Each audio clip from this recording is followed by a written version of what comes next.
episode 374 of Retro Encounter, RPG Fans Occasionally On Topic podcast. I'm your host for today, Peter Triezenberg. I have Fury on the boards that don't exist anymore.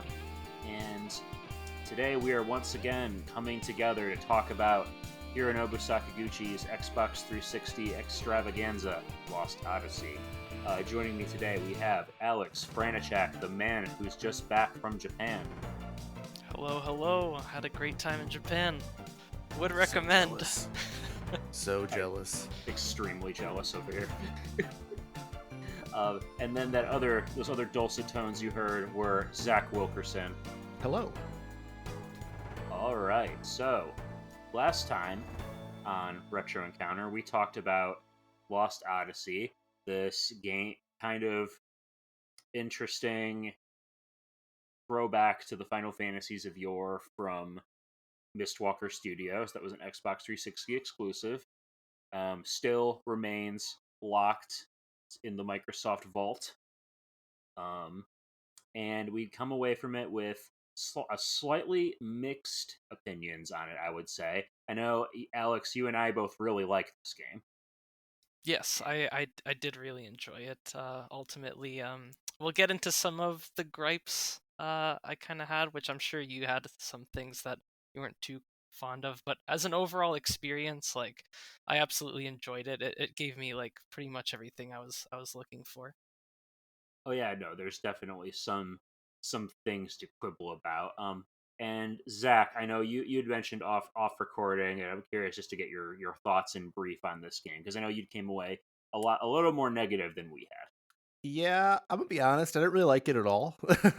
I'm so sad now. I know. I'm No, sorry. please, no, it's okay. It's okay. Please I wanted continue. to. It's a game that feels at odds with itself. Like, it has this fascinating premise, and in the short stories, it explores and plumbs that premise. But in the main game, I feel like it is shockingly poor. Like, there's one really good moment, and we talked about it last episode, and it's at the end of disc 1 when Kaim's daughter dies. After that, I feel like we have all these characters who, outside of honestly Jansen, I couldn't tell you anything about them. And the dungeons are awful. I hate them. Oh, I But thought. Okay. it's We'll my get into opinion. that. I just feel like the game doesn't really ever come together to living up to even close to the excellence of the premise. And I feel like the fact that I can see the premise done well in these short story segments, I think highlights how large my problems with this game are. No, that's totally fair, and it's definitely one of those things where the short stories, again, we talked about those a lot last episode. They really are, I think, the one thing that people can agree on is like the high point of this game. Like, they're super well written. They really do, like you said, plumb the depths of this premise. We're really going to explore the life of this immortal character and present it to the player in a really unique fashion. But the actual main story of Lost Odyssey is pretty divorced from those, outside of maybe one or two instances where you unlock like the memories of a couple of your other immortal party members. I feel like it's almost totally divorced from it. Even in those cases, like, I feel like Seth's like, you have like this really interesting relationship that is presented that Seth was a part of for like what 800 years or something. Mm-hmm. And it's never mentioned in the main game. Ming, whose short story I think is really good. I feel like she is so totally trampled over by their need to insert romance into her story that it really negates the beauty of that short story. And like, I feel like the personalities don't seem to fit with what we see in those short stories in almost any circumstance, even with Kaim, who does a lot of shouting at the end of this game, but I'm not really sure why. So, yeah.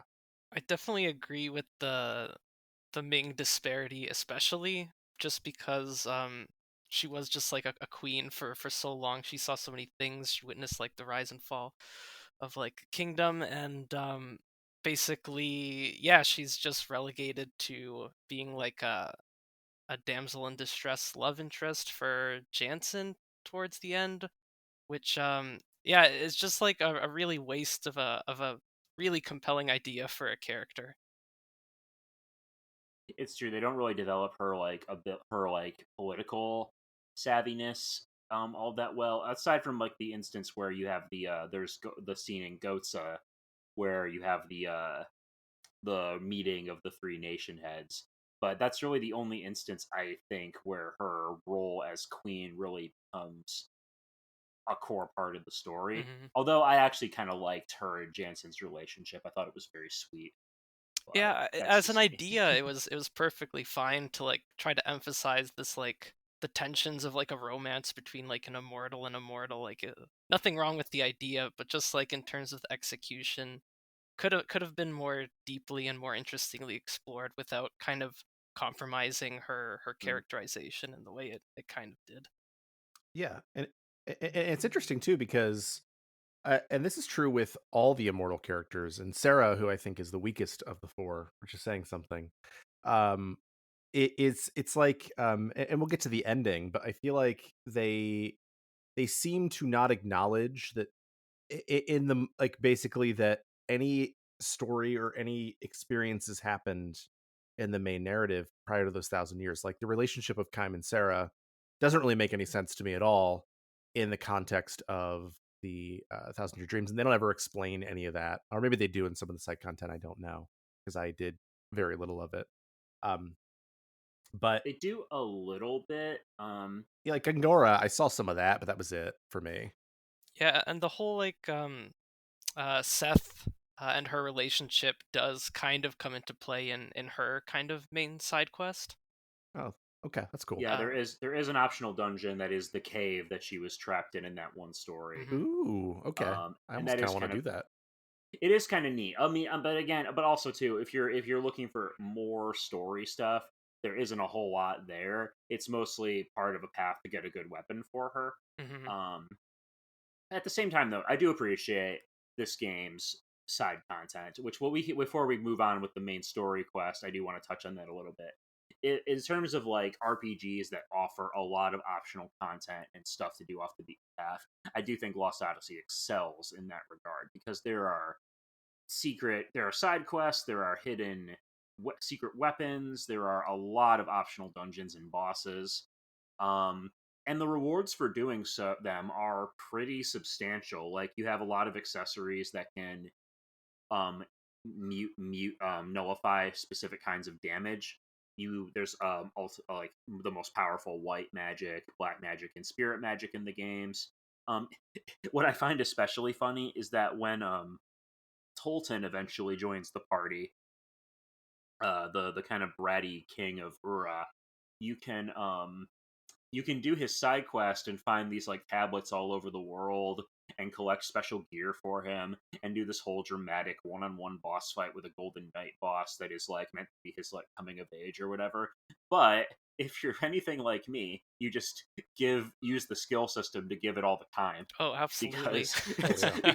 it's because that's the best sword in the game, and I'm not going to put Tolton in my party. I'm just going to give it to Yeah. Kyle. I mean, I gave like the best sword I had of his, which probably wasn't that, to Seth. But yeah, he has some really good accessories and some really good equipment that I definitely was pulling skills off, like the HP +4. And Hmm. let me tell you, if you don't do the side content, the end of this game is pretty hard, which I actually liked a It lot. is very difficult. Yeah. Like pretty hard, because I think you can get like you were saying, like if I had the ability to mute like all these different spells, the Hmm. final boss would have been way easier, but I didn't. Oh, So by the time I had fought the final boss, I was completely immune to elemental damage and all status effects. Yeah, me Um, too. which that which changes things a yeah, lot. kind of turns that fight into a joke. Yeah, and probably the But final it dungeon too, because the final dungeon is so frustrating because I didn't mhm. have those things, and they just throw status effects out like crazy. Yeah, the Um, final dungeon is yeah, incredibly long and yeah, incredibly full of those annoying roadblock enemies that are meant to kind of yeah. halt your progress, waste your time, your resources. And that's one thing I actually do appreciate about this game, though, is I do think you are well rewarded for exploring. Yeah. Hmm. Um, And doing those contents really does give you the sense that you have taken this game and this skill system and sort of picked it apart and broken it up, which I think is a rewarding sense for the player. Yeah, it's interesting to hear Zach describe like the end of the game as like very challenging, because I also did like almost all of the side content, and uh like kind of the ultimate challenge in the game. Maybe I'm getting a bit ahead of us here, but it's the Temple of Enlightenment dungeon, and Oh, I that did not do that, that to but me yeah. was the real last dungeon, because after doing that and like just having all my characters prepared and powered up and carefully like planned out and like using all my ultimate accessories and learning all the skills I Hmm. need for that, all found it all very rewarding to do, but then it just made the end of the game like completely trivial.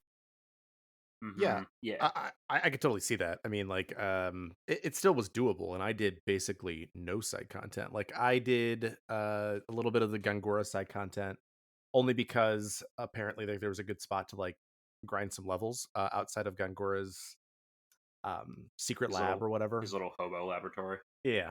But I really didn't do very much besides that. But what's interesting is, and I'm curious to see how this plays out in the other side content. One of the biggest frustrations I have with this game is that I feel like they understood you had the ability to change equipment mid fight, and they basically forced you into it all the time if you Mm, were not overpowered. And to some degree, I appreciate that. But it's kind of like SMT, where it's like you need like a specific thing and a specific skill and a specific idea to get through this. But it was almost like, at least in the final couple dungeons and in the final fight, where the final fight, like literally the weakness changes every single turn. I just had to go in, go to my equipment, change the rings out. And it didn't add challenge to me. It just added time and frustration to me. And so I like the idea of it on paper because I like battle systems like that. But by the end, I found it enormously tedious. I'm curious if that's true in the side content as well. No, I was gonna say that's totally fair, but the skill system, I think by the end game, I think you're also encouraged to have given your physical fighters like triple combo, which basically just lands three normal attacks in a row. While you don't get your elemental bonus from the rings, it still does more damage on average, especially if you've buffed the party. Which honestly kind of just wound up being my main strategy going forward, was just buff party, have Kym and Seth go burr.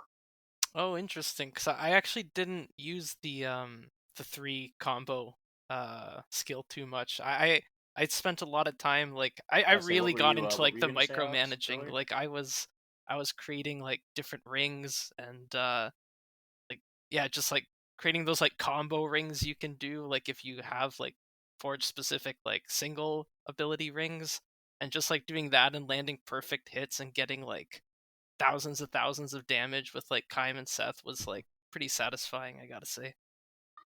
It is pretty fun if you're in, and I am definitely a fan of timing based mechanics in RPGs. I just felt like by the end game, I was getting better results by using the MP skills, and also through and buffs from my other party members. We mentioned Sarah a little bit ago, who's the fourth immortal character who joins your party. This is shortly after the party escapes from Numara. Yeah, so after the party gets back to Numara from the Crimson Forest dungeon, they wind up seeing that Jansen's been spying on the party for Gongora inadvertently. And you have a short, fairly easy boss fight against General Kakanis in his giant tank, which that character is completely ridiculous, and I will totally anyone who doesn't like him, I agree with you. He's kind of goofy.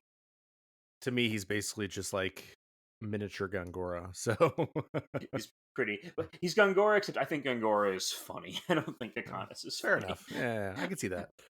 um, then after the party gets away with with Ming in tow, though, the next dungeon after that is this whole bit with a haunted mansion, which is where we end up recruiting the woman we've been seeing in Time's flashbacks, which is Sarah, the fourth immortal, and Time's wife, Liram's mother. Um, and I know you mentioned that she's kind of the weakest of the four. I honestly kind of like her, but only just because I think I like her interactions with Time and Cook and Mac. I kind of like the idea of your immortal grandma and grandpa and their grandchildren like partying up to do stuff. And I could Um, see that, but can you name me a single, and this is a sincere question, a single personality trait that she has outside of being a grandma and maybe a wife?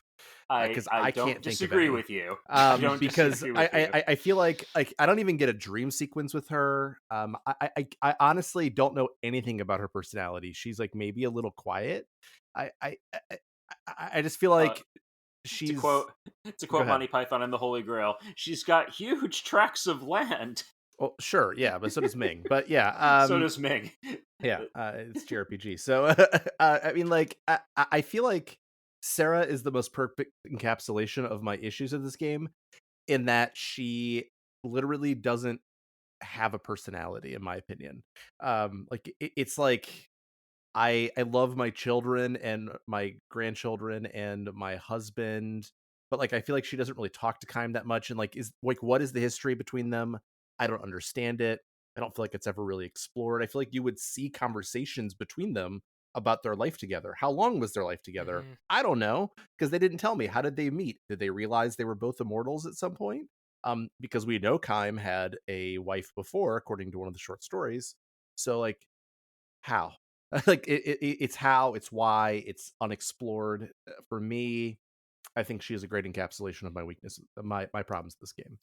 Yeah, I absolutely agree that their relationship should have been explored more, like actually in the game, because like if they are like husband and wife for like 1,000 years, you'd think there'd be something there, and considering like that they lost their memories and like went through these also like separate lives together, that there'd be like more to catch up on and reflect on. But yeah, none of that really does happen in the game. But I'm not sure if you got to the side quests where you go back to the uh, sorceress's mansion, but there, I guess it's like a hint of character development again, kind of similar to like with the Seth thing, where I guess her time in the mansion, like she's like a very like passionate and avid like researcher, but she was kind of like going crazy with like loneliness, and like there you end up like fighting kind of like a manifestation of like her negative emotions.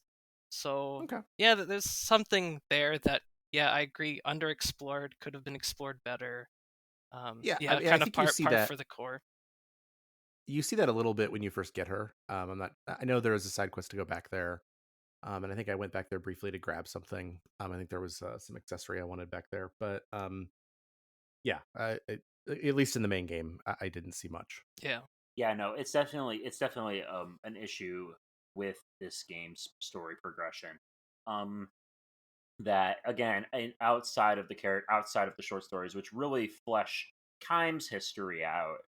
Um, and then the other immortals are sort of left in the dirt because you get one story, what like two stories for Seth, one for Ming, and none for Sarah, and that's kind of disappointing that they don't like take the opportunity to flesh out these other characters' histories.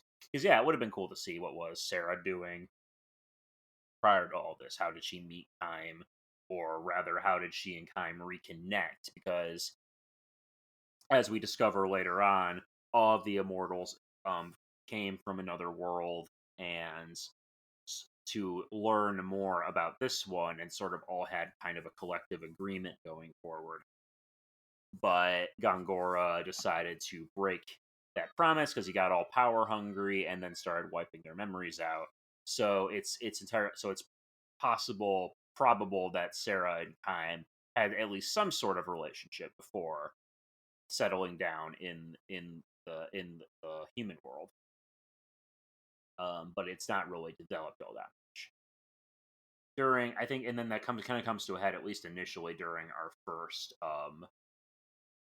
actual confrontation with Gongora at the experimental staff dungeon, which is a pretty long little dungeon in and of itself. But that's when we get the first hints of like what's actually going on with Gongora. Did your guys' opinion of him change at all by the end of the game? Because honestly, I really do find Gongora to be completely delightful in a ridiculous sort of way. No. It But may have gotten a little worse, just because I just got to see more time with him, and like, if we're talking about like the immortal side of things, and I think that they do a little bit of work about like this idea that like human emotions are almost like a drug to him as an immortal, which I think is a sort of an interesting concept. But they don't do enough with it, and it's I guess I think a lot of it honestly comes down to his voice actor, who I don't like at all. oh, I love his voice. I think his Yeah, voice actor is having the time of his life I think playing you're this right. character.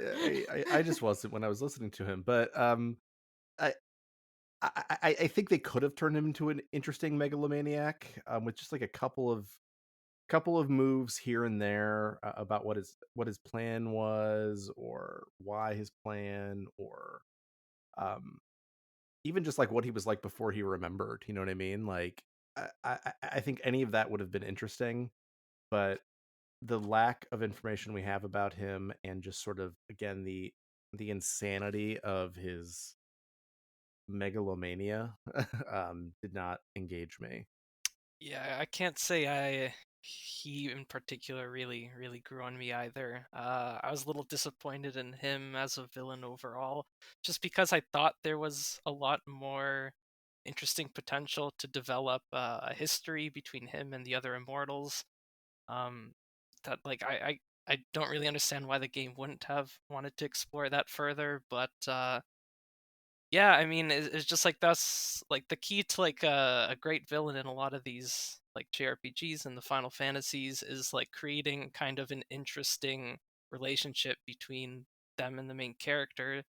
Um, and there was clearly an opportunity to do that. Like the concept was great of having these five immortals, four of them being like in your party, and one of them kind of going off to do his own thing. But yeah, I mean, just like with a lot of what we've been describing, it's just like a missed opportunity, where there's like a solid idea and then it just could have been executed a little bit better. No, that's totally fair. And yeah, there's definitely. I think that's been kind of the gist of our discussion so far. It's just kind of been there's a lot of stuff in this game that touch on really interesting concepts that don't explore them to their full potential. Um, for my money, like I've said, it's not even just for the meme factor. I guess Gangora is a completely one dimensional villain, but at the same time, I do find his over the topness to be kind of refreshing. In now that, especially now that like okay, we have a lot of villains in JRPGs, especially Final Fantasy games, that have like your tragic backstories that try to garner up some sympathy. Like you have like Emmett Self from 14 is probably the like Hmm. but best written example in recent memory, For or sure. Arden from 15. Arden's good too. Yeah, he's Hmm. one of the best Yeah, parts of 15. Yeah, yeah, no, it's really and it's yeah, really interesting and good. At the same time, though, I do kind of again now that I've been replaying too the old Final Fantasies through the Pixel Remaster collections, there is something kind of fun about like just a very simple this dude is just evil because evil. And I think Gongora is an example of that, where I just find, okay, yeah, this guy is a cartoon character villain, but at the same time, I find him to be utterly entertaining. yeah. Yeah, I definitely see the value of that, and as a very fair perspective. I guess for me, it's just like that type of villain doesn't fit in this particular story for me, at least. Like this Yeah. was clearly an attempt That's also valid. at like a more like kind of mature, nuanced kind of story, um, more like adult in theme and tone, and just having that caricature kind of villain just felt a bit off to not explore him further as a character. I think that's a really good way of putting my issue with Gangora and with the game in general, is like sort of that tonal disparity. And I agree with you. I mean, like, I love Final Fantasy VI is one of my favorite games of all time. And obviously Kefka is an almost cartoon villain, but he's also kind of funny. like like sort of that blend of the funny with the horrific, makes him engaging. hmm Whereas like to me, this is more of an X Death situation, as we've played Final Fantasy V. Where I think X Death, it was actually more interesting than this, because at least he's like a tree or something. um, it has that going for it. yeah, he's got that going for him. I feel like it's more interesting on that front, and I also think that And it gets to something else that I think this game is trying to do, where it's trying to use like sort of like the weird pacing, the quick pacing of an SNES or NES RPG. But then it blends it with like these really interminable like sections where like you're exploring something or going through something for a really long time. And so like the pacing of the story is really strange, and I feel like they're trying to blend those two things and pull like those NES, SNES stylings, but also blend it with what they are trying to make as a mature story. Like it's just like such a weird mishmash of things for me. Yeah, it's definitely got I think that is part by design in a lot of respects. I think the game is deliberately going for a throwback style but in modern graphics, which is something that a lot of JRPGs later on down the road, like your Bravely Defaults and so on, would take and run with. Although we haven't really gotten a triple A example of this that I can think of, aside from maybe like Persona, as far as like these the only turn-based JRPG series. It's like really still active. Yeah, I could see that. But I think that the difference between those games that you're mentioning, or like even like an Octopath or whatever, is like those games know what they are and they execute what they are. And this game, I think, thinks that it's saying something interesting about life or whatever. And we'll talk about the ending, which I also find troubling. It doesn't seem to work as well for me, at least personally. But yeah, I mean, I agree. I feel like if they had another like year in the oven with this, it could have been a really great game. Yeah, it does feel sort of like unfinished in a lot of aspects, especially when you do think of like the disc 4 side content. Just like the way it's um ultimately like presented, like a lot of like reused kind of dungeon assets, and some areas that like just like won't have like music. It feels like those weren't deliberate choices. It feels like those might have been due to uh yeah, the need to get the game out a bit earlier. But I will say, in terms of just like kind of the old school structure that the game's working with, kind of like, like town dungeon, sort of old school JRPG progression. Um, while we're still on disc 2, I do think that kind of set of dungeons, like Old Sorceress's Mansion, the Black Cave, Experimental Staff, Mhm. Ice Canyon, I thought those were like a solid set of dungeons that like not only had like a very like fair and satisfying like difficulty curve, but each kind of had like a little mechanic that they played with to make Mhm. exploring them a bit more interesting. Like the Old Sources Mansion with like the mirror puzzle. Black Cave had the you had to have like a lantern to like avoid kind of holes in the floor that you couldn't see like unless you had the light with you. Experimental Staff had this like really nice like verticality to it, like you were really like climbing and progressing through it. And Ice Canyon had those little ice slides you could go down. So all in all, I thought that was like a great set of dungeons that but yeah, that's pretty much all I wanted to say. Is like I thought like disc 2 had a very nice sense of like slow progression to it in terms of moving through like these dungeons with unique mechanics and kind of introducing more characters into the party, slightly more difficult fights. Yeah, I'm glad, Alex, that you brought up the the Disc 2 dungeons, because I actually agree. I feel like a lot of what this game is trying to do is play with mechanics in dungeons and like the puzzly nature of dungeons. And I think in the latter half of the game, which we'll get to, I think it's incredibly frustrating. But in disc 2, I agree. I think like the stuff in the Crimson Forest, which I guess is technically disc 1, but and the Ice Canyon and stuff like that, or even like the Old Sorcerer's Mansion, like they all have like a feel to them, and they all like have like one puzzle mechanic that I don't think is so I guess the Ice Canyon has two with the people, the things they're stealing from you too. Right. um but they're not so eminently frustrating that I feel like they really slowed down my progression in annoying ways. um and so yeah, I agree. I think that disc 2, even though I don't think it hits the highs of the end of disc 1, is probably for me this game at its strongest. Mm. I'm inclined to agree as well too, as far as like the Disc 2 dungeons, because I do think this game's dungeon design is generally pretty good. Um, in terms of like you said, how it takes there's going to be like a central mechanic or gimmick to the dungeon, and then the player is left to explore and utilize it. And I think this too is kind of that sweet spot where you have like that. The dungeons aren't too long that they don't overstay their welcome. Whereas Hmm. in the late game, especially, Grandstaff takes too long. Like you will not hear me argue about that. The final dungeon of this game is kind of a gauntlet, and especially if you even if you have like broken the game in half skill wise, then it just takes longer. It just takes long to navigate.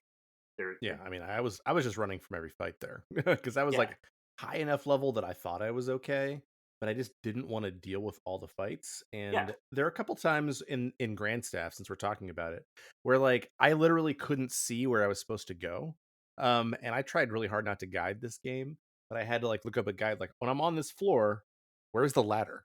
uh huh. And I feel like that happened a couple times later on in this game, which I found very frustrating personally.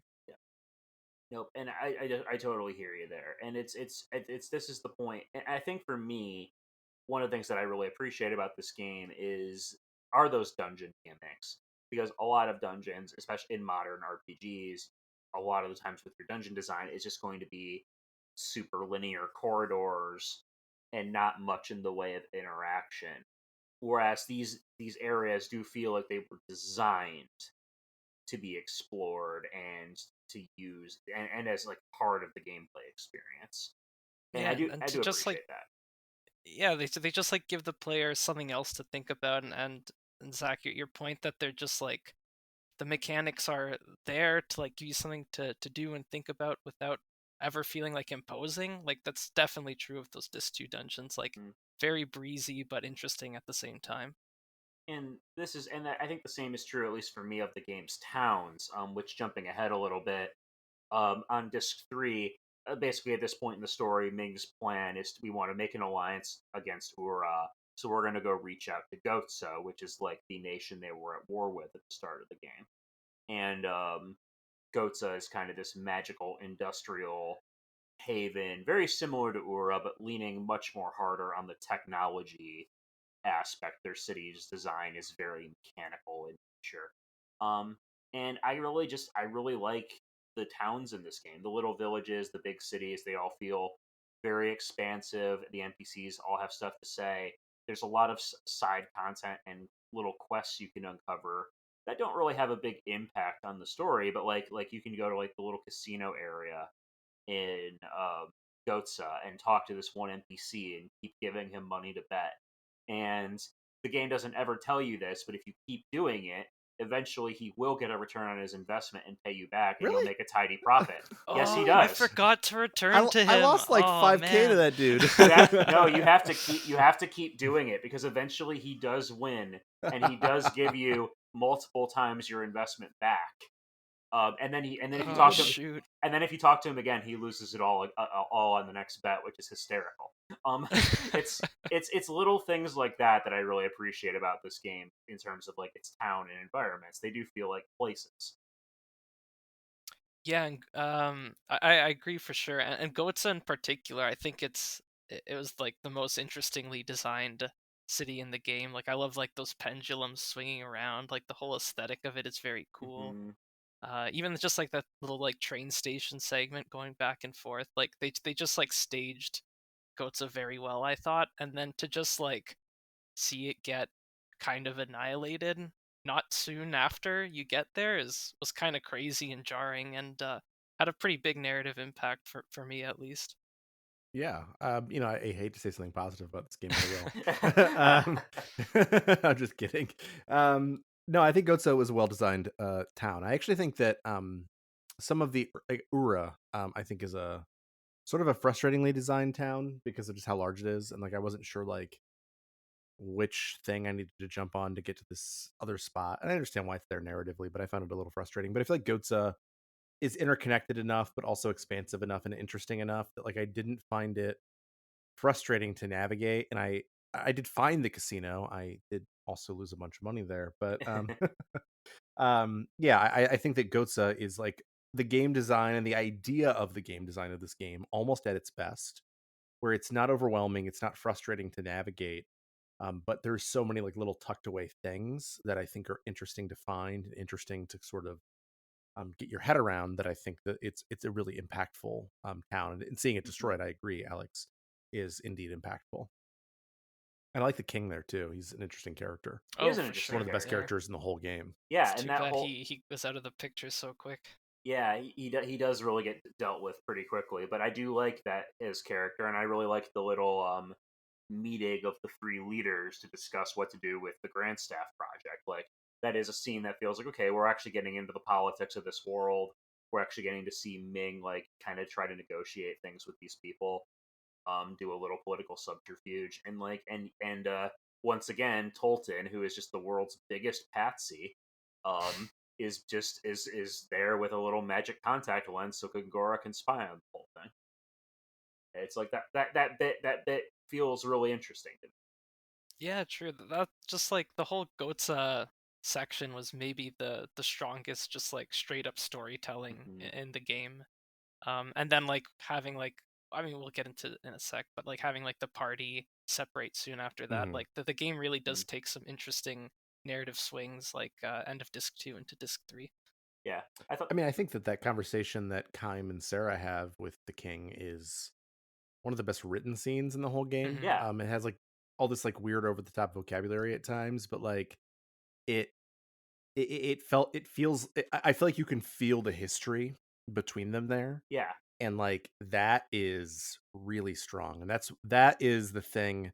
And again, it's like it's back to my frustration. Like that is such a well written and an interesting scene, and it feels the weight of the game's history. That I feel like the rest of the game just does not feel the weight of that history, and that's I guess where my frustration lies. no, I totally agree. It would have been really cool to see a lot more of that, but I do agree that it is one of the strongest moments in the game too. Because yeah, like you do really get a sense of like these characters that know each other and have for a long time, and that Kaim and Sarah have this kind of like this world wariness about them almost like they've been through a lot together and a lot has changed, and now this guy in front of them is just so much older. Yeah, and on that note of history, before we move on, really wish we got to see more of Kent. Because it was like right there, you could go there and just see like the There's gate. not much to do there. Yeah, Yeah, but it seemed like, I mean, like the whole opening of the game, like Kent is like a huge part of it, and I just feel like it was one of the more interesting civilizations in the game world, based just on kind of like the description that we get of it throughout the game, and to just like ultimately like see none of it, and just to have it kind of like completely destroyed as like a kind of like passing consequence of the whole uh the kind of Gotza being destroyed situation. That was kind of disappointing. I was really looking forward to seeing Kent, and for it to not be much was a shame. well, it's interesting. The idea too that it's like a lot because goats effectively occupied Kent Hmm. Exactly. and had all their soldiers in the battle at the Wool Highlands, and then they all got killed, which meant that this civilization just got utterly devastated. Um, there's potential there that isn't really explored because it would have been interesting to see them get into like yeah the effectively this culture has been almost completely genocided. Hmm. And for a game like so interested in history, in the sense of having like these immortals, like for that, yeah, it just felt like, yeah, just another missed opportunity that, yeah, maybe was also because of time constraints on the game development. Yeah, I do know that the developers had a bit of a struggle with the engine, which this is just kind of a running theme with Japanese games around this time. A lot of them were having troubles adjusting to HD game development and to the specifically the challenges of like developing on this hardware was a big leap. And I know Sakaguchi was pretty frank about that during that period. It was actually in response to that Yoshi P discussion about Final Fantasy 16 recently. Oh, And interesting. yeah, and he was pretty upfront about like, yeah, we had these issues running forward, and we did the best with what we could. But our goal throughout the whole process was to carry forward like an authentically Japanese sensibility, which I do think Lost Odyssey delivers on, even though there are definitely points in this game where you can feel the constraints and the efforts. Like this game, especially, and this comes to the game's performance and technical specs as well. There's a lot of parts in this game where it is struggling. Like I'm playing this on an Xbox One, which is doing a pretty decent job of keeping the thing together. But even there, like there's lag, there's slowdown, there's not a lot of it. The load times aren't nearly as bad. But I would imagine from what everything I've heard on like OG 360, this game was definitely like really, really struggling. It's Yeah, I did hear about that, but yeah, it's a shame that even on Xbox One you had to face some difficulty. and Um, it wasn't like a lot. Most of it was just kind of like old game syndrome, you know what I mean? But like there's definitely parts where you can see like there's definitely some NPCs that don't get as much love as others. There's areas like Kent or some of the later dungeons that are just kind of like you said, recycled assets and stuff like that. You have some of the facial animation is really good in some areas, but not so good in other areas.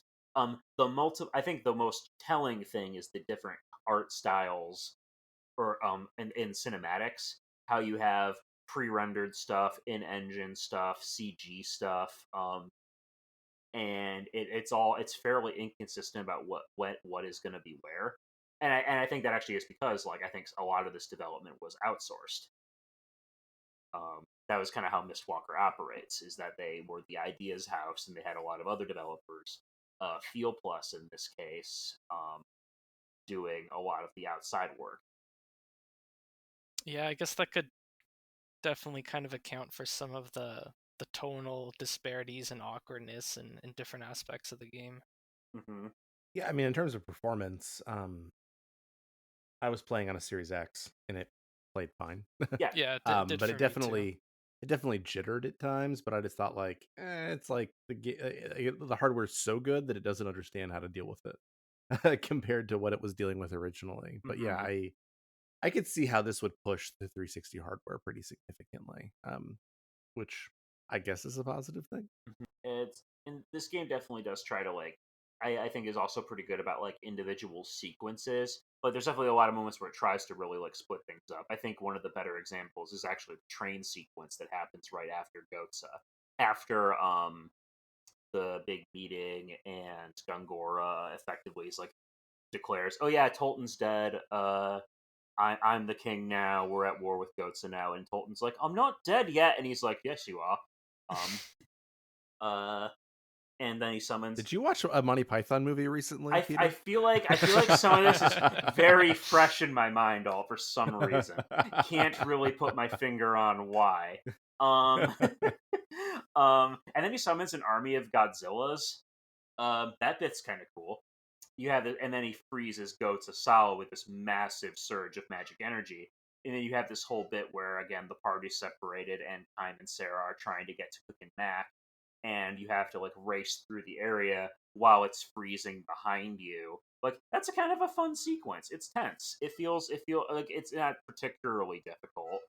But it's one of those areas where yeah, okay, you have to like kind of like you're kind of just kind of going through this big dramatic sequence, and I thought that was kind of fun. And I think it did. I think I felt like I did feel that there was some like genuine stakes because like you know Cook and Mac might be like the child party members, but they are still children, and it does feel like okay, well yeah, our main characters are immortal, but they're not. Um, so I don't know. I thought that sequence was very effective. It does, and it leads into a later section too, where Seth is sneaking around Ura with Tolton, and we get to meet our last party member, who is Sed, who's actually probably my favorite character in this game. Yeah, I thought what you were saying, Peter, about the train sequence when like Goats is falling apart and everything, and like your Kaim and Sarah trying to protect Cook and Mac. That's just like a really good um like microcosm of what Disc 3 does and what it does well, where you have all these like kind of the characters divided up into like much smaller parties. You put them in kind of narratively interesting situations, like the train, like kind of walking down the frozen train tracks, even though it's like a very like linear section, is has a very cool like vibe to it. Then you have Seth, Tolton, and Sed going through like the Ura alleys and into the sewers, which just like kind of expands like our understanding of like how big that city is in a lot of ways. And then like Jansen and Ming kind of being together and developing their bond. Like these were all like very cool ideas for character development, for putting the player in kind of kind of more narratively experimental situations and set pieces.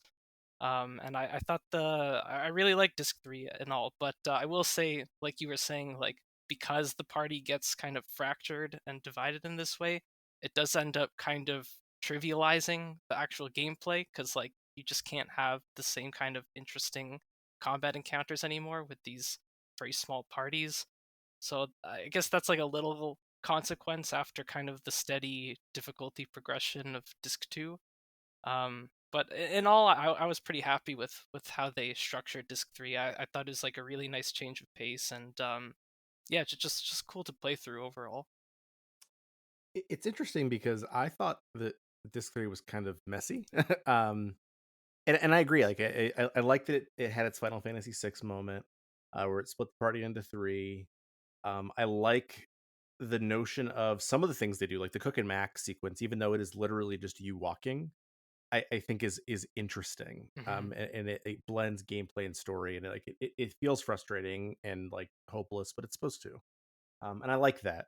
But can I just point out, like in the middle of all this, there's just like some weird random cutscene where some ballad starts playing, and it's about Ming and Jansen, and I'm like, what is happening here?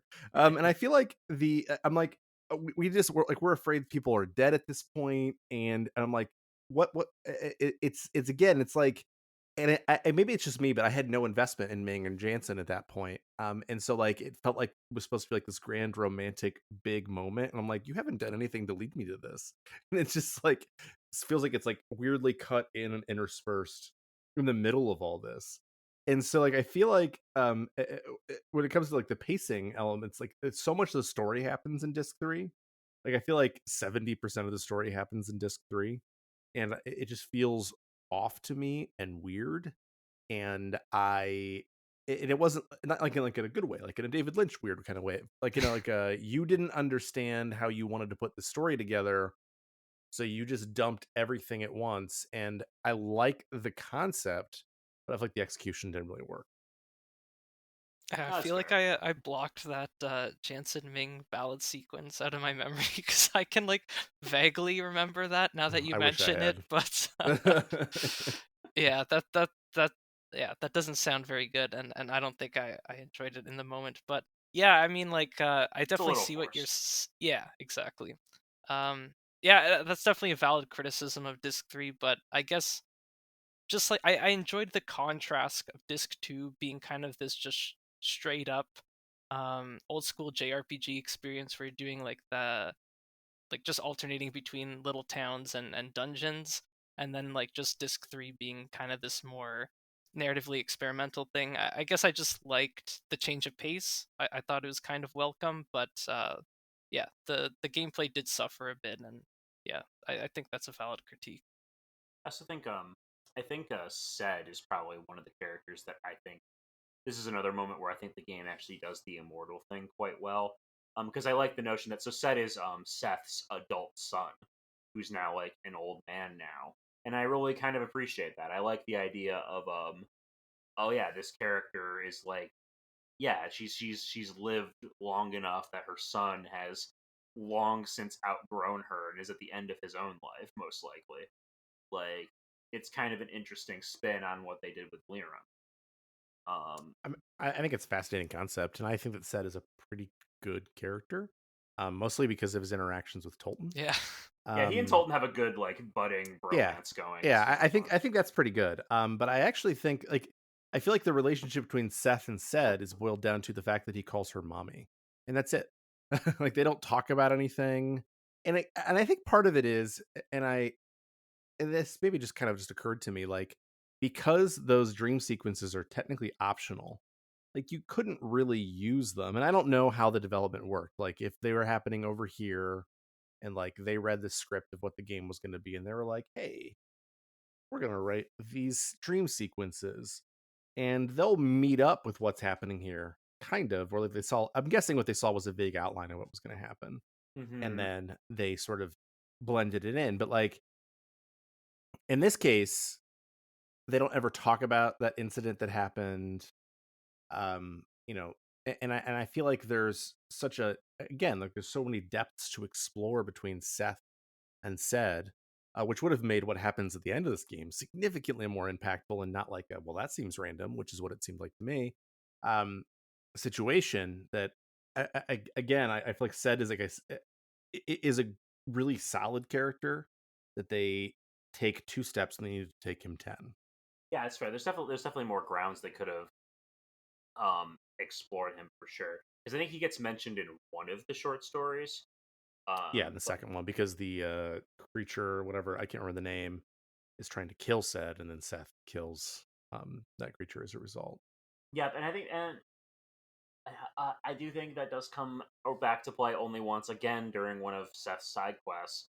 But yeah, you're right. It's not really a big thing in the story, and that again, I think that tells me too that like I don't think that the team that was doing the memories and the team that were doing the game itself were communicating too much in terms of like because it's just so clear that there is a dividing line there.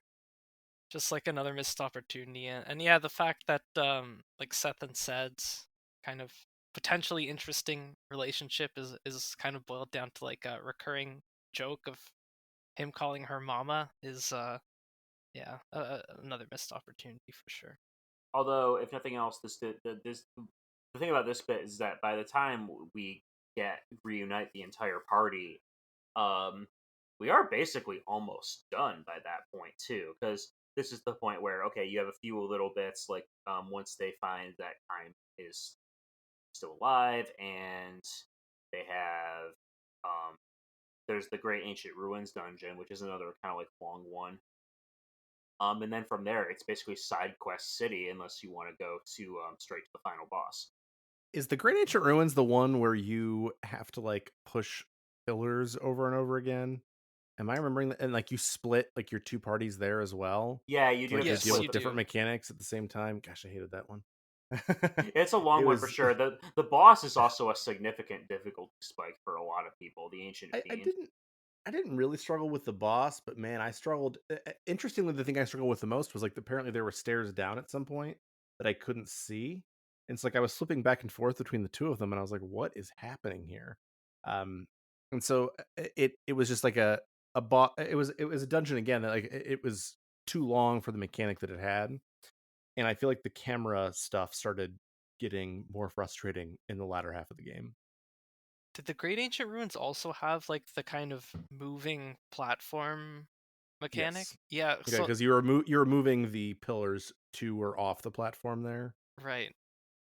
Yeah, so they ended up kind of just also reusing both the visual aesthetic of those ruins and even the platform mechanic in the Temple of Enlightenment, kind of that like ultimate kind of challenge dungeon, which I did have a really good time conquering. But yeah, just like uh, the side content in Disc 4 um, varied a lot for me between being like really rewarding and satisfying and being kind of just like meh and underdeveloped.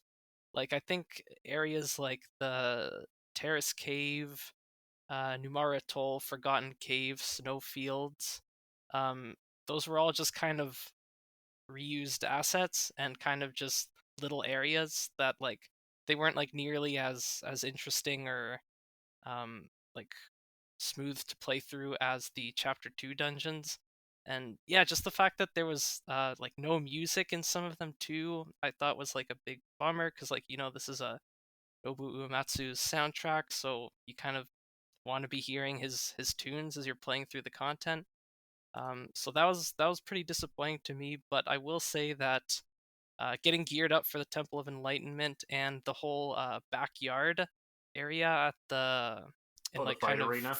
yeah, the fight arena and Gotsa, that is maybe my favorite battle arena in any JRPG. I thought like just the fact that it was kind of more like puzzle based fights rather than like simple challenges of like attrition and like there are those like extra instructions you could take on to get like the full kind of rewards if you discovered like the different like rule books for the backyard.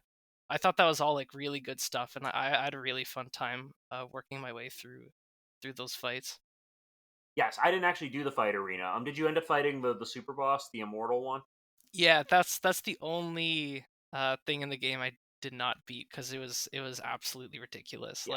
Like I even did like the Temple of Enlightenment. I thought I had, like I can't imagine my characters like being any better than they kind of were at the end of that game, and still like that boss was just like, nah, this is ridiculous. I'm not grinding for this.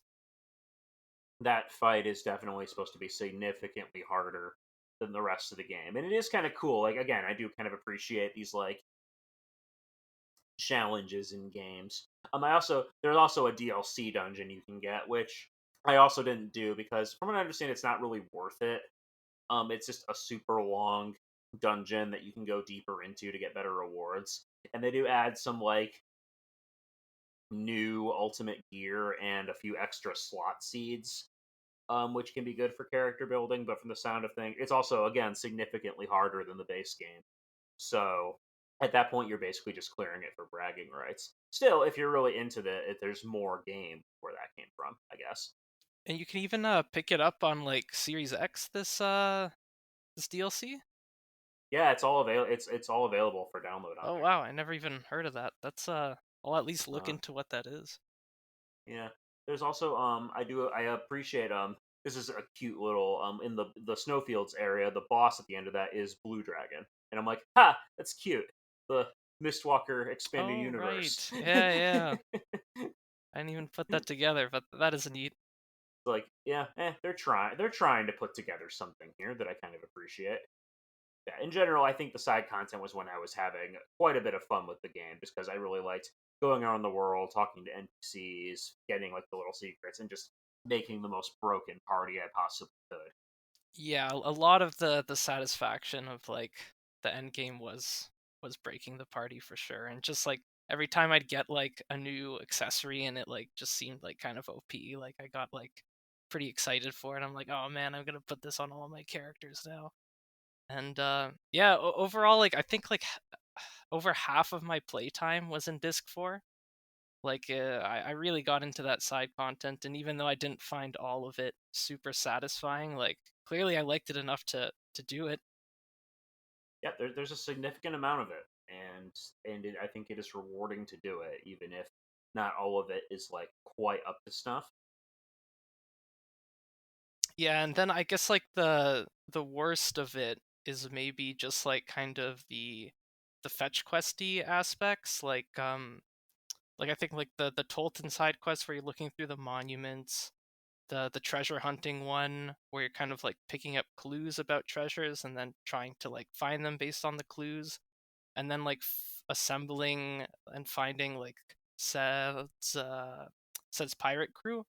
Like pretty much all of those were just um like have a little clue and then revisit like a previous area that you really wish you didn't have to get into random encounters for and try to find the thing. And that Yeah, wasn't the best. But I will say yeah, the that's end of the Tolton side quest with that fight you mentioned, his like kind of like trial coming to age thing, that was really cool. I thought that was well it, done. it's a cool fight, and the boss is super neat looking, like design wise. I really Yeah. enjoyed it, and it's all for nothing because again, Kime gets all your stuff told.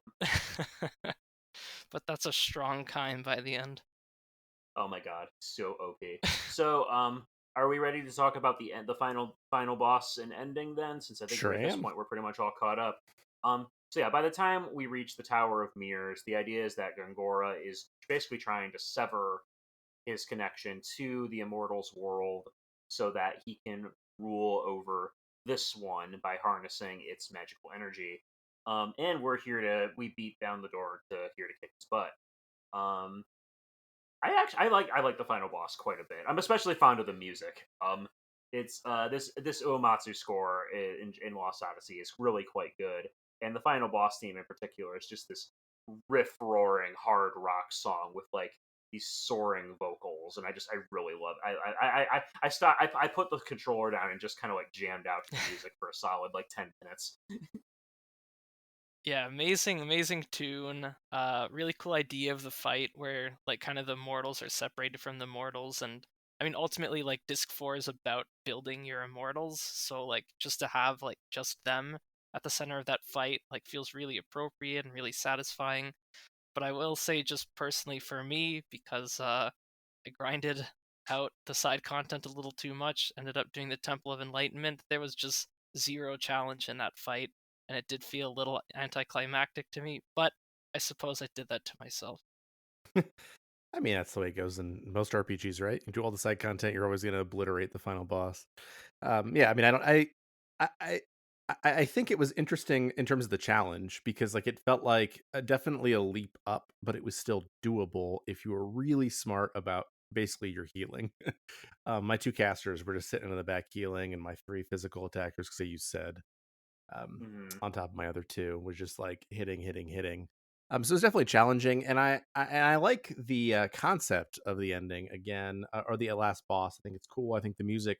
You're right. The music is fantastic in this game, but it's interesting. The last time you and I were on a podcast together, Peter, I think it was Xenosaga, and I will level the same criticism against it that you did, which is like there aren't enough tracks. I That's like fair. the Uematsu score, and I think that the final boss track's really cool. And I think it's one of his better modern tracks, maybe his best, in terms of his modern output post, I don't know, Final Fantasy 9 or whatever. But Mm-hmm. I just think that the ending itself is so completely and horrifically out of tune with everything else that we think we understand about Kaim. Because how is he happy after literally he complained about living forever in the 33 dream sequences that I read, or however many they are? Um, it and like, why does Seth go through? I don't know. Why does she decide it's time to give it up? That doesn't make any sense to me. Like, it would make sense if it would have been like about something else, but it feels again tonally disparate. So that's my issue with the ending. I think the notion that Kime and Sarah get to be together in this eternity, which again could have been better developed if we'd gotten a little bit of a better sense of their relationship. Yeah, I mean, I do think, go ahead. but I do think that is sort of the idea about why, at the very least, this longer life will be easier for Kime this time because he will have a constant companion. The one of the issues for him in all the other parts was that the solitude. And yes, one day, there's gonna be downs to people, and because the game also ends on not Kime, Jansen and Ming's wedding is like the literal final scene of the game, and it's a sweet enough scene, but you also have to consider, okay, so Jansen's gonna die in like 80 years. Let's just be optimistic here. So, and Cook and Mac are eventually going to grow up and pass away. Sed's like got one foot in the grave already. So the immortal characters are still going to go through a lot of the same struggles. It's just that there won't be Gongora to make it worse for them. But Kaim's struggles in the short stories are not Gangora. They're No, I know, but human mortality. They're the notion that people will die. They're the notion that he doesn't have anywhere he's coming no, from or no. going to. That's what I mean. Like I'm agreeing Yeah, with you. Yeah. yeah, I Yeah, to me it wasn't totally inconsistent with the character because even though Kaim's short stories depict like a lot of suffering and kind of like tedium with immortality, it's not only that like by staying he has like an immortal companion, he also has like these 2 mortals that are kind of dependent on him, Cook and Mac, which are his grandchildren. And I think like a lot of what those short stories also explore is kind of the beauty of the fragility of mortality. And Kaim ends up learning a lot from mortals, and clearly like likes talking and interacting with mortals through those short stories. So I think just having Cook and Mac there, um, as just like another kind of, 2 other fleeting lives close to him to kind of tend to and hang on to. Like, I mhm. don't feel that's And totally inconsistent with this character. And building on that just a little bit, I do think one of the core tenets of a lot of the short stories is the tenacity of human life, like how mortal people make their finite lives shine brighter just through determination, perseverance, idealism. Like time is basically constantly being faced with his own world weary, challenged persona. His own world weary persona is always being challenged by the people he encounters. So even though their lives are fleeting, they still have meaning. Mm-hmm. And so even though he will have this, yes, he will no doubt continuously experience loss throughout his long life. He doesn't have to face it alone because Sarah is there. And also, and it doesn't mean that those moments are anything any less meaningful for him. Mm-hmm. It just sort of means like, okay, he bought because we took care of Gongora and the magic energy crisis and all that stuff. Now maybe they can grow up and there'll be some like peace for a little bit for him. Yeah, I mean, I think that might have worked for me if I believed that his relationship with Sarah was a relationship.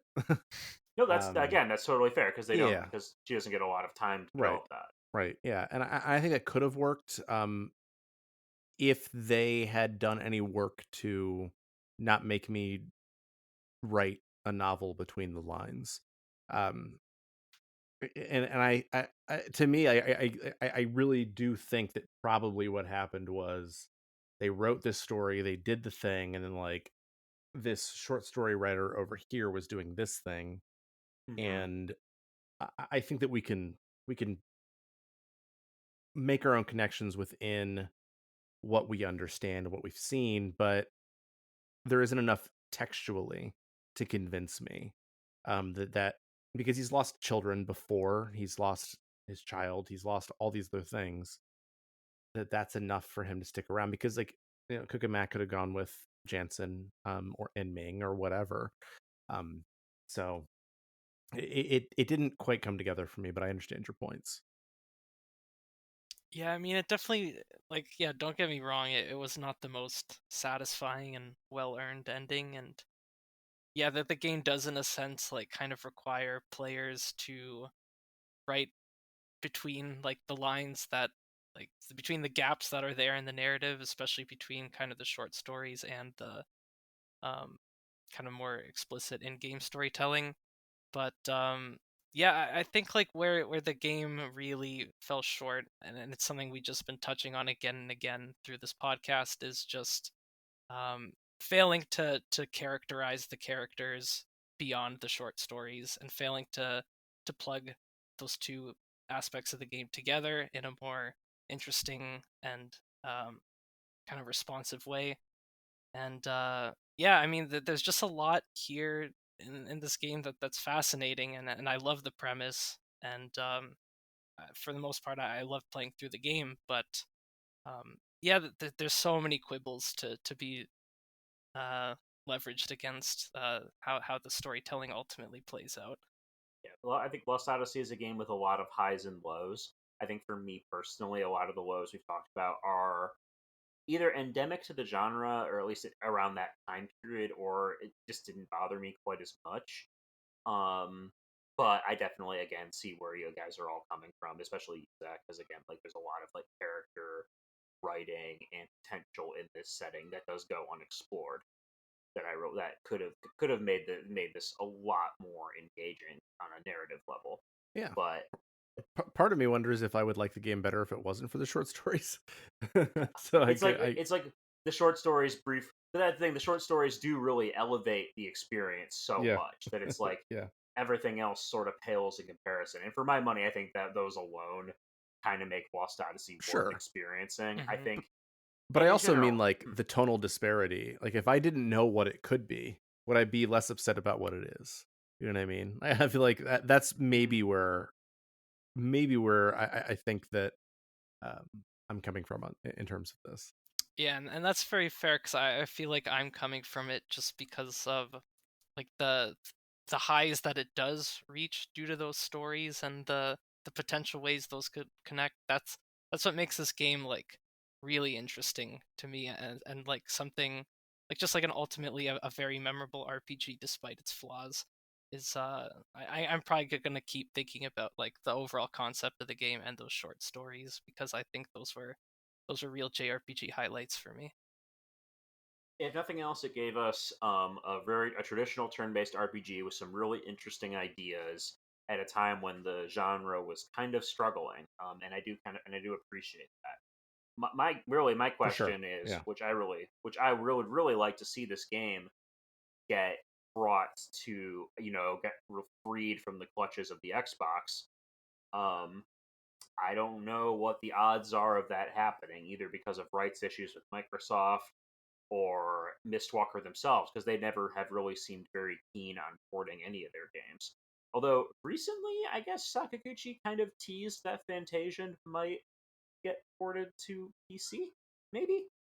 One can I, hope. That would be Would really like nice. to play that. it's Yeah, I mean, excellent. it seems unlikely to me, just because outside of my own opinion, I know a lot of people on the internet like this game a lot, but it's still such a buried game. And I guess if you tried to use the exact same advertising campaign, like the creator of Final Fantasy in HD or something like that, maybe I don't know, but I don't feel like a lot of people have played this game because it was so buried on the Xbox, and because even though I owned an Xbox, but I wasn't playing RPGs at the time. So like people who like RPGs in general, I feel like haven't there's not enough word of mouth to probably make it worth it.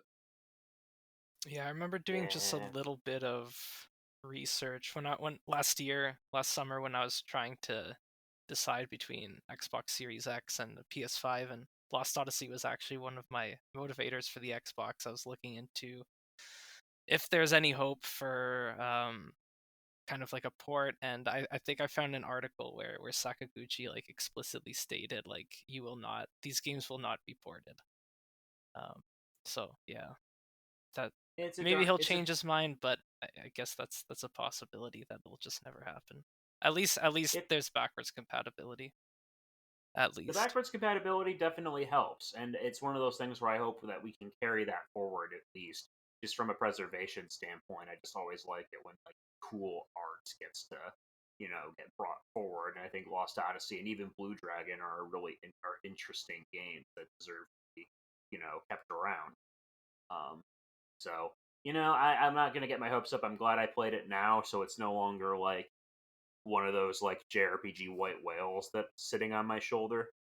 So now I can kind of approach it for what it is, rather than the kind of mythic game that you would hope it would be, which is just what I thought it was a very enjoyable JRPG with some really really neat concepts and super cool art style, and those short stories, the Thousand Years of Dreams. Hmm. There was one thing that I was really hoping this game would do that would just like elevate it so much for me, and I was just like crossing my fingers as I was progressing through the story, is that like it would have like kind of like this, I don't know, FF6 moment of like kind of having like a distinct like divide in the story, except it wouldn't be about like an apocalypse happening. It would be about like a major like time lapse happening, and kind of all the immortals would move forward in time or something like that, and then like you'd meet new mortals Ooh, or something like I that, love that and that would just idea. be like such a cool way of having like the historical um, weight of the story just kind of reflected in how the game is structured. And I man, I was really hoping for that, but I guess it was too much to ask. I love that That is idea. a super cool idea. No, I like that. I like that idea a lot. But if we're exploring like concepts for a possible Lost Odyssey 2, then it's probably time for us to call it a day. So thank you so much, listeners, for tuning in to this latest episode of Retro Encounter. Looking ahead a little bit, we do have some episodes in the works for you. We've got an episode on RPG emotions, which is going to be a tie-in with a feature that we're working on. Just moments in games that got us all emotional, happy, sad, angry, all these things. So please look forward to that. We've also got our next game journal in the works, which is going to be a game we've mentioned a couple times in this episode. Actually, it's Final Fantasy VI. Yeah, this is it big felt one. appropriate after this one. It really did. Oh man. Yeah, no, that's awesome. Especially with the Pixel remasters out now. Mhm. Like 6, this is a great time to revisit Final Fantasy 6. Mhm. So definitely look forward to that, listeners. As far as we're concerned, you can subscribe to Retro Encounter wherever you listen to podcasts. iTunes, Spotify, where have you. Um, be sure to check out our sister podcasts, Random Encounter and Rhythm Encounter. Always got some great content on there for you. Um, Listen, and we also have a great RPG fan merch store now where you can get lots of cool things branded with the green shield of emeraldness. Things like mugs and T-shirts and baby onesies. So your child can be the most powerful preschooler on the playground. As far as where you can find us, you can find me on Elon Musk's hell site at I Have Fury. What about you, Zach?